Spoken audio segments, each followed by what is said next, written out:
Radio City presents Crime and City. இந்த கதையில் வரும் சம்பவங்கள் அனைத்தும் கற்பனையே. வாழும் அல்லது இறந்தவர்கள் யாரையாவது குறிப்பிட்டால் அது தற்செயலானதே. கயல் கூப்பிட்டுருக்கான்னா கண்டிப்பா பெரிய விஷயமா தான் இருக்கணும். ஏன்னா நம்ம பொண்ணு பண்ற சம்பவம் எல்லாம் அப்படி சின்ன விஷயத்துக்கு என்னால கூப்பிடவே மாட்டாளே. இப்படிதான் ஒரு நாள் காலையில ஃப்ரெண்டு போன் பண்ணான். மச்சான், பேப்பர் பத்தியாடா? தேர்ட் பேஜோட கடைசி காலத்தை பாரு, நம்ம கயல்ரா. முனைவர் பட்ட ஆராய்ச்சியாளர் துணிச்சல் தவறாக நடக்க முயன்ற வழிகாட்டியை போலீசில் ஒப்படைத்தார்.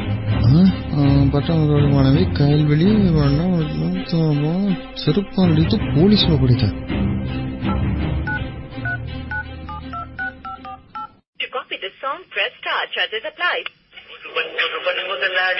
சொல்லு மச்சி. நம்ம கையில் அவ PhD கைட செருப்பால் அடிச்சானுங்கன்னு போட்டுருக்குது. உண்மையில என்னாச்சு மச்சி? அந்த கைடு எல்லாரையும் பயங்கரமா இல்ட்ரேட் பண்ணிருக்காண்டா. நாய்க்கு சோர்வை, எலக்ட்ரிசிட்டி பில்ல கட்டு, வீட்டை பெருக்கு, அது இதுன்னு ரொம்ப டார்ச்சர் பண்ணிருக்காண்டா. பொண்ணுங்க கிட்ட மிஸ்பிஹேவும் பண்ணிருக்கான். ஆனா அவங்க யாரும் வெளியில சொல்றதுக்கு ரெடியா இல்ல. அதே மாதிரி நம்ம கையல் கிட்டையும் பண்ணிருப்பான் போல. செருப்பால் அடிச்சு போலீஸ பிடிச்சு கொடுத்துட்டா. நான் கூட கையல் கிட்ட, ஏமா நம்ம பையன் டிசியா இருக்கானே, அவன்கிட்ட சொன்னா சத்தம் இல்லாம மேட்டர் முடிச்சிட போறான், ஏன் இவ்வளவு பெரிய பிரச்சனை ஆக்குற அப்படின்னு கேட்டேன். நீங்கன்னா சத்தம் இல்லாம முடிச்சிருவீங்க, இது மாதிரி ஆளுங்கெல்லாம் உள்ள இருக்காங்கன்ட்டு வெளியில தெரியணும், அதனாலதான் நியூஸ் ஆக்குறேன்னு சொன்னான். எனக்கு என்னமோ நீ கொஞ்சம் ஜாக்கிரதையா இருக்கிறது நல்லதுன்னு தோணுது மச்சான். தெரியுதுல்ல, இந்த மாதிரி சின்ன விஷயங்களுக்கு எல்லாம் நம்ம பொண்ணு என்ன கூப்பிடவே மாட்டான். சோ அவளே போன் பண்ணி கூப்பிடுறான்னா அதான் லைட்டா ஜர்க்கா இருக்கு. என் வாழ்க்கையில நான் பண்ணது 2 தப்புங்க.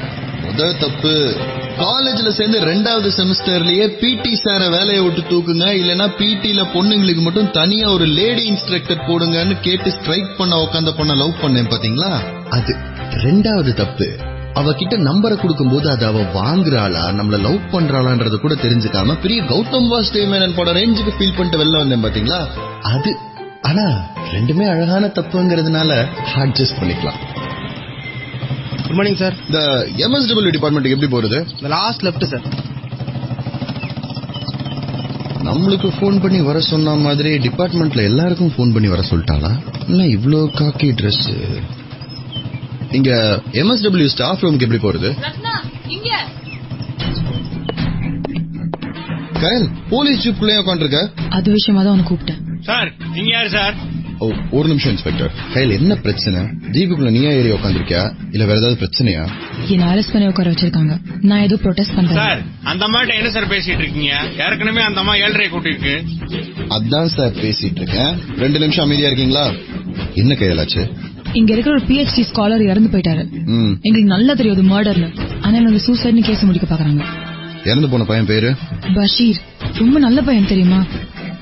சரி, ஜீப்ல இருந்து இறங்கு. சார் சொல்லிக்கிட்டே இருக்கேன். நீங்க தான் இன்சார்ஜா? ஆமா. நீங்க? ரத்னவேல், DC. சார் ஜெயக்குமார். ஆக்சுவலா என்ன பிரச்சனை? சார் ஒரு 1 ஹவருக்கு முன்னாடி போன் வந்துச்சு. இங்க வந்து பார்த்தோம், ஆல் சீலிங்ல தொங்கிட்டு இருந்தாரு, சூசைட் நோட் இருந்துச்சு. இனிஷியல் இன்வெஸ்டிகேஷன்ல சூசைட் முடிவு பண்ணிருக்கோம் சார். ஆனா அதுக்குள்ள இந்த அம்மா போய் ஸ்டூடெண்ட்ஸ் எல்லாம் கூட்டு வந்து ப்ரொடெஸ்ட் பண்ணி பிரச்சனை பண்ணிட்டு இருக்காங்க சார். அதனாலதான் ஜீப்ல உட்கார வச்சிருக்கேன் சார். பாடி இப்ப எங்க இருக்கு? GHக்கு போஸ்ட்மார்ட்டம் போயிருக்கு சார். மேல பசங்கிட்ட விசாரிச்சுட்டு இருக்காங்க. சரி, ஓகே. கயல், நீ வீட்டுக்கு கிளம்பு, நான் பாத்துக்கிறேன். இல்ல, நான் இங்கதான் இருப்பேன். நீ இங்கே இருக்கிறதுக்கு என்ன எதுக்கு போன் பண்ணி வர வச்ச? நான் பாத்துக்குவேன்ல. வீட்டுக்கு போ. இங்க இருந்தா இன்வெஸ்டிகேஷன் இன்டரப்ட் பண்றேன்னு மறுபடியும் ஒன்னு அரெஸ்ட் பண்ண வேண்டியதா இருக்கும்.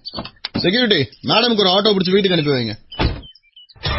ஜெயக்குமார், வரீங்களா? GH வரைக்கும் போலாம். காலையில இருந்து இந்த போனை ஒரு 38 தடவை பார்த்தாச்சு. இதுவும் அவ இல்ல. 7 வருஷத்துக்கு முன்னாடி இவ கிட்ட கொடுத்த ஒரே ஒரு காரணத்தினால ஹச்சில் இருந்த இந்த நம்பரை வோடோபோனுக்கு மாறும் போதும் அப்படியே வச்சிருந்தேன். வேலைக்கு சேர்ந்ததுக்கு அப்புறம் ஒரு புது போன் நம்பர் வாங்கின போது கூட இந்த நம்பர் எப்பயுமே பேண்டோட இன்னொரு பாக்கெட்ல ஒரு குட்டி போன்ல பத்திரமா கூடவே இருந்திருக்கு. எதுக்கு சார் இந்த சின்ன போன? இப்படி யார் என்ன கேள்வி கேட்டாலும் ஒரே பதில் வச்சிருப்பேன். பர்சனலா ஒரு நம்பர், வீட்டுல இருக்கிறவங்களுக்காக அப்படின்னு காரணம் சொன்னாலும் வீட்டுல இருக்கிற எல்லாருமே அபிஷியல் நம்பருக்கு மாறிட்டாங்க. அப்படி மாறாம இருக்கிற ஒரே ஒரு ஆள் அவ மட்டும்தான். கயல், கயல்விழி. 7 வருஷத்துக்கு முன்னாடி அவளுக்கு பண்ண ஒரு சத்தியத்தால இன்னைக்கு வரைக்கும் வெயிட்டிங்லயே இருக்கேன். அது என்ன சத்தியம் தானே கேக்குறீங்க? இல்லையன்றீங்களா? நீங்க கேட்கலனாலும் சொல்லுவேன். ஏன்னா இந்த காதலிக்கிற பசங்க எல்லார்ட்டையுமே ஒரு பிரச்சனை இருக்கு. அவங்க கதைய நீங்க கேட்டாலும் கேட்கலனாலும், உங்களுக்கு பிடிச்சாலும் பிடிக்கலனாலும் உங்கள்கிட்ட சொல்லி உங்களுக்கு தலைவலி வர வைப்பானுங்க. அதே பிரச்சனை தான் எனக்கும். 7 வருஷத்துக்கு முன்னாடி காலேஜோட லாஸ்ட் ஒர்க்கிங் டேல அவளுக்கு ஒரு சத்தியம் பண்ணி கொடுத்தேன். 2 பேருக்கும் தெரிஞ்ச விஷயம் தான் கயல். ஆனா 2 பேரும் அதை சொல்லிக்கிறதே இல்லை. ஒருவேளை நான் சொல்லி நீ ஒத்துக்காம போயிட்டா என்ன ஆகுன்ற பயம் எனக்கும், நீ சொல்லி நான் ஒத்துக்காம போயிட்டா என்ன ஆயிருமோன்ற பயம் உனக்கும்ன்றது கூட காரணமா இருக்கலாம். சொல்ற ஆள் நானாவே இருக்கேன். இது என்னோட போன் நம்பர். என் லைஃப்ல எப்பயுமே உனக்காக காத்துட்டு இருப்பேன். உன் லைஃப்ல எப்ப நான் கூட இருக்கணும்னு நீ நினைக்கிறியோ அப்ப கால் பண்ண. இப்படின்னு ஹீரோயிக்கா ஒரு டயலாக பேசிட்டு அவன் நம்பரை கூட வாங்காம அவன் என்ன ரியாக்ட் பண்றான்னு கூட பார்க்காம திரும்ப வந்தேன் பாத்தீங்களா? அதான் நான் பண்ண தப்பு. 40வது தடவை இந்த மெசேஜும் அவகிட்ட இருந்து இல்ல. 7 வருஷமா இல்லாத வெயிட்டிங் என்ன இன்னைக்கு காலையில இருந்து கேக்குறீங்களா? இல்ல, இன்னைக்கு காலையில என் ஃப்ரெண்டு கிட்ட போன் பண்ணி அவன் நம்பரை வாங்கியிருக்கான். அப்ப போன் பண்ணுவாங்க. ஃப்ரெண்டு கிட்ட நம்பர் வாங்கியிருக்காங்க. அப்ப அந்த 7 வருஷம் வெயிட்டிங் அவள்கிட்ட நம்பர் இல்லையா அப்படின்னு கேக்குறீங்களா? அன்னைக்கு மழைலாம் பெஞ்சதுல நம்பர் மிஸ் ஆயிருக்கும் போல. வந்துருச்சு. ஹலோ, கயல் பேசுறேன். கயல் கயல் ஹே கயல், நல்லா இருக்கியா? நான் உன்னை உடனே பார்க்கணும். பார்க்கலாமே. எங்க பார்க்கலாம்? காலேஜ்ல. ஓ, எந்த காலேஜ்? நான் எங்க இருப்பேங்கிறது உனக்கு தெரியுங்கிறது எனக்கும் தெரியும். ரொம்ப அர்ஜென்ட். வரியா? வரேன். ஆபீஸ்ல போய் அட்டெண்டன்ஸ் போட்டுட்டு வரவா? சரி, ஆனா அர்ஜென்ட். வந்துடுறேன். பாய். கோவமா இருக்காளோ? கோவமா இருந்தா நமக்கு ஏன் கால் பண்ண போறா?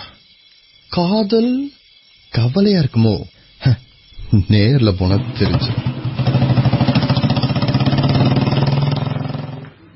Good morning sir. Good morning. Good morning sir. Good morning sir. Good morning. Morning sir. Good morning. Good morning sir. என்ன சார் பிரைட்டா இருக்கீங்க? பர்சனல் விஷயமா கொஞ்சம் வெளியில போக வேண்டியிருக்கு துரை சார். அதான். Right sir. துரை சார், ஏதாவது அவசரம்னா போன்ல கால் பண்ணுங்க, சரியா? Okay sir. Durai sir, Durai sir. சொல்லுங்க சார். என்ன கேஸ்? Chain snatching sir. தம்பி செயின் இருக்கிற நேரத்துல ஆளை எட்டி உதைப்பாரு. விழுந்தவங்க எந்திரிக்கிறதுக்குள்ள சார் எஸ்கேப் ஆயிடுவாரு. நேத்து இப்படி மதுரவாயில சம்பவம் பண்ண நாயி ஒரு பொம்பளை பிள்ளைய எட்டி உதைச்சிருக்கு. புள்ள விழுந்த நேரம் லாரிக்காரன் வந்து லாரிக்காரன் மட்டும் பிரேக் அடிக்காம போயிருந்தானா புள்ள உயிர் போயிருக்கும். இந்த நாயை பிடிச்சா இந்த நாய் சொல்லுது எவ்வளவு பணம் வேணாலும் தந்துடுறான்னு. அதான் கவனிச்சுட்டு இருந்தேன். அந்த மாதிரி கேஸ்னா அடி பலமா இல்லையே துரை சார். நீங்க ஒண்ணு பண்ணுங்க, எஸ்ஐ காந்தனையும் மாருதியும் கூட கூப்பிட்டுக்கங்க. திரும்ப வரும்போது பையன் 3 பீஸா இருக்கணும். Right sir. லவ் ஸ்டோரி எல்லாம் சொல்லிட்டேன். என் பேரை சொல்லவே இல்லைன்னு நினைக்கிறேன். என்னோட பேர் Rathnavel, DC crime branch. And இந்த மாதிரியான விசாரணைகள் என்னோட டிபார்ட்மெண்ட்ல அடிக்கடி நடக்கும். சார்ஜ் எடுத்த 1.5 வருஷத்துல என் மேல 4 ஹியூமன் ரைட்ஸ் வயலேஷன் கேஸ் இருக்கு. ஆனா இது எதுவுமே முக்கியம் இல்ல இப்போ. ஏன்னா கயல் வெயிட்டிங். எக்ஸ்கியூஸ் மீ, பஷீர்னு ஒரு பேஷண்டோட போஸ்ட்மார்ட்டம் எந்த டாக்டர் ஹேண்டில் பண்றாருன்னு தெரிஞ்சுக்கலாமா? டாக்டர் மாதவன் மேனன். எங்க இருப்பாரு? ஸ்ட்ரைட்டா போனா ரைட் சார். தேங்க்யூ. ஜெயக்குமார், இந்த பஷீரோட கதை என்ன சார்? இந்த 3 வாரத்துக்கு முன்னாடி ஆர்எம்கே கட்சியோட எக்ஸ்எம்பி ஜனார்தனன் கொலை கேஸ் இருக்குல்ல சார், அந்த கேஸோட முக்கியமான விட்னஸ் இந்த பஷீர். யோ, முக்கியமான கேஸ் முக்கியமான விட்னஸ்ன்றீங்க, இறந்து போயிட்டா இவ்ளோ கூலா இருக்கீங்க சார்? கேஸ்லாம் ஆல்மோஸ்ட் முடிஞ்சிருச்சு, வாரண்ட் வாங்கியாச்சு, இனி அரெஸ்ட் மட்டும் தான் சார் பாக்கி. ஒருவேளை பிரைம் விட்னஸா இருக்கிறனால இவனை போட்டு தள்ளி இருப்பானுங்களா சார்? இத பண்ணது 2 எக்ஸ் ஐஏஎஸ் ஆபீசர்ஸ். ஜனார்தனன் எம்பியா இருக்கும் போது அவர் ஒரு கேஸ்ல மாட்டினார் இல்லையா, அப்ப அவரோட சேர்ந்து 2 ஐஏஎஸ் ஆபீசர்ஸும் மாட்டினாங்க. அப்ப அவர் எஸ்கேப் ஆயிட்டாரு, இவங்க 2 பேரும் கன்விக்ஷன் ஆயிட்டாங்க சார். பழிவாங்கிறதுக்கு தான் சார் இந்த கொலை. ஓகே, ஒரு நிமிஷம். Doctor. Yes. Doctor Madhavan Menon, Rathnavel, DC. Hello officer, உட்காருங்க. இந்த பஷீரோட கேஸ் விஷயமா வந்த டாக்டர். போஸ்ட்மார்ட்டம் முடிஞ்சிருச்சா? இனிமேல தான். இனிஷியல் இன்ஸ்பெக்ஷன் இப்பதான் முடிச்சது. இனிஷியல் இன்ஸ்பெக்ஷன்ல காஸ் ஆஃப் டெத்ன்றது என்ன இருக்கு doctor? It's cervical fracture. Neck bone உடைஞ்சு, அதனாலதான் death. But strange thing, left ஹேண்ட்ல இருக்கிற 3 ஃபிங்கர்ஸ் உடைஞ்சிருக்கு. மத்தது எல்லாமே போஸ்ட்மார்ட்டத்துக்கு அப்புறம் தான் சொல்ல முடியும். Thank you doctor. துரை சார், சொல்லுங்க சார். இந்த எக்ஸ்எம்பி ஜனார்த்தனனோட கேஸ் ஃபைல் இருந்ததுன்னா எடுத்து எனக்கு கொஞ்சம் வாட்ஸ்அப் பண்றீங்களா? Okay sir. பட் அந்த கேஸ் நம்ம விசாரிக்கலையே. கோவிந்தன் சார் டீம்ல சார் விசாரிக்கிறாங்க. தெரியும் துரை சார். இங்க இன்னொரு கேஸ் ரெண்டுமே கனெக்டடா இருக்குமோன்னு யோசிக்கிறேன். நீங்க அதை எடுத்து கொஞ்சம் வாட்ஸ்அப் பண்றீங்களா? இப்ப பண்ணிடுறேன் சார். தேங்க்யூ. ஜெயக்குமார் சார். சொல்லுங்க சார். இந்த பஷீரோட விட்னஸ் முக்கியமானதுன்னு சொன்னீங்களே, என்ன பார்த்தா? சார் ஜனார்த்தனன் ஒரு பிரஸ் மீட்ல வச்சு தான் போட்டாங்க இல்லையா? அந்த பிரஸ் மீட்டுக்கு முன்னாடி அதே மாதிரி ஒரு ஃபேக் பிரஸ் மீட் பண்ணிருக்காங்க சார். அதுவும் ஃபேக் ரிப்போர்ட்டர்ஸ் வச்சு. இந்த பஷீர் பையன் எப்படியோ அந்த ஃபேக் ரிப்போர்ட்டர்ஸ் கூட போய் சேர்ந்து அந்த பிரஸ் மீட் அட்டெண்ட் பண்ணிருக்கான். சோ அந்த கொலை பண்ண டீம் நேர்ல பார்த்த விட்னஸ் இவன் ஒருத்த மட்டும் தான் சார். சரி, பஷீர் ஐடென்டிஃபை பண்ணதுல யாரையாவது அரெஸ்ட் பண்ணிருக்கீங்களா? இல்ல சார், அந்த ஸ்கெட்சை வச்சு ஒண்ணுமே பண்ண முடியல. ஆனா அந்த சஸ்பெக்ட் லிஸ்ட வச்சு செக் பண்ணி பார்க்கும்போது இந்த 2 IAS ஆபீசர்ஸ் இருந்திருக்காங்க சார். அவங்க போன் டவரை செக் பண்ணும்போது அதே ஹோட்டல்ல அதே டைம்ல இருந்திருக்காங்க சார். சரி, இப்போ அவங்க எங்க இருக்காங்கன்னு ஏதாவது க்ளூ இருக்கா? சார் ஒருத்தரோட செல்போன் டவர் ஒன்னு விஜயவாடாலையும் இன்னொன்னு பெங்களூர்லயும் காட்டுது சார். ஸ்பெஷல் டீம் 2 இடத்துக்கு போயிருக்காங்க சார். சரி, இத பண்ண சொன்னவங்க அந்த IAS ஆபீசர்ஸ்னே வச்சுக்கலாம். ஆனா இத பண்ணது ஒரு டீம் இருக்காங்க இல்லையா? அவங்க யாராவது ஒருத்தர் பஷீரை ஐடென்டிஃபை பண்ணி பஷீரை எலிமினேட் பண்ணணும்னு நினைச்சிருந்தாங்கன்னா, ஏன்னா இந்த இடது கையில ஒரு 3 விரல் உடைஞ்சிருக்குங்கிறது தான் கொஞ்சம் உறுத்தலா இருக்கு. அதையும் விசாரிச்சோம் சார். முந்தின நாள் படிக்கட்டுல இருந்து கீழே விழுந்துட்டாரு. சோ அதுல கூட அந்த 3 விரல் உடைஞ்சிருக்கலாம் இல்லையா? ஓகே, டாக்டர் ரிப்போர்ட் வந்ததுக்கு அப்புறம் தான் இதை முடிவு பண்ண முடியும். ஆனா ஜெய், நீங்க என்ன நினைக்கிறீங்க? இது சூசைட் தானா? அந்த சூசைட் நோட்டை ஃபாரன்சிக் ரிப்போர்ட்டுக்கு அமைச்சிருக்கோம் சார். ஹேண்ட் ரைட்டிங் செக் பண்ணிட்டோம், பஷீரோட தான். சோ இப்போ வரைக்கும் அது மர்டர் தான் சொல்றதுக்கு எந்த விஷயமும் இல்ல. ஒரு நிமிஷம். துரை சார் சொல்லுங்க சார். அந்த ரிப்போர்ட்டை உங்களுக்கு வாட்ஸ்அப் பண்ணிருக்கேன். கேஸ படிச்சு பார்த்தேன் சார். செம்ம இன்ட்ரெஸ்டிங்கான கேஸ். இன்ட்ரெஸ்டிங்கான கேஸ் தான். ஆனா முடிவு ரொம்ப சப்புன்னு இருக்கே. என்ன சார் முடிவு? அது 1.5 வருஷத்துக்கு முன்னாடி ஜனார்த்தனன் ஒரு கேஸ்ல சிக்கினாப்ல. அந்த கேஸ்ல அந்த ஆளோட 2 IAS ஆபீசர் மாட்டிருக்கானுங்க. பவரை யூஸ் பண்ணி இந்த ஆள் தப்பிச்சிட்டாரு. அவங்க 2 பேரையும் ஜெயில போட்டுக்கிறாங்க. அந்த 2 பேரும் போன மாசம் ஜாமீன்ல வெளில வந்திருக்காங்க.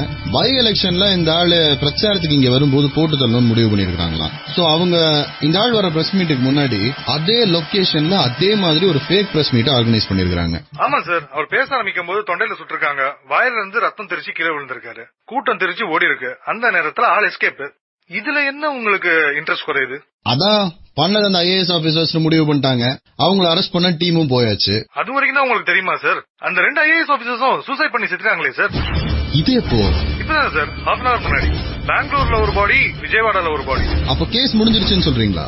கோவிந்தன் சார் டீம் அப்படிதான் சார் சொல்றாங்க. ஆனா கொலையை செய்ய சொன்னவன் வேணா செத்துருக்கலாம். செஞ்சவன் எங்கேயோ உயிரோட தானே சார் இருக்கான். செய்ய சொன்னது அவங்க தான், நீங்களும் நம்புறீங்களா? அந்த 2 பேரோட சூசைட் நோட்டும் இப்பதான் சார் சிஸ்டம்ல அப்டேட் ஆயிருக்கு. உங்களுக்கு வாட்ஸ்அப் பண்றேன், பாருங்க. Okay Durai sir, thank you. என்ன Jayakumar sir, IAS officer sir எடுத்துட்டாங்களாமே? எடுத்துட்டாங்களா? யாராவது புடிச்சிட்டாங்களா சார்? அந்த 2 IAS ஆபீசர்ஸும் சூசைட் பண்ணி செத்துட்டாங்க சார். என்ன சார், இந்த கேஸ்ல சம்பந்தப்பட்ட விட்னஸ், அக்யூஸ்ட் எல்லாருமே சூசைட் பண்ணி சாவாங்க? இப்ப என் கேள்வியும் அதேதான். யாரோ எங்கேயோ உட்காந்து எல்லாத்தையும் கிளீன் பண்ற மாதிரி தோணல. 7 வருஷம் கழிச்சு லவ் பண்ற பொண்ணு கூப்பிட்டாளேன்னு பார்க்க வந்தா அவ ஒரு சூசைட் கேஸ கைய காமிக்கிறான். Radio City presents Crime and City.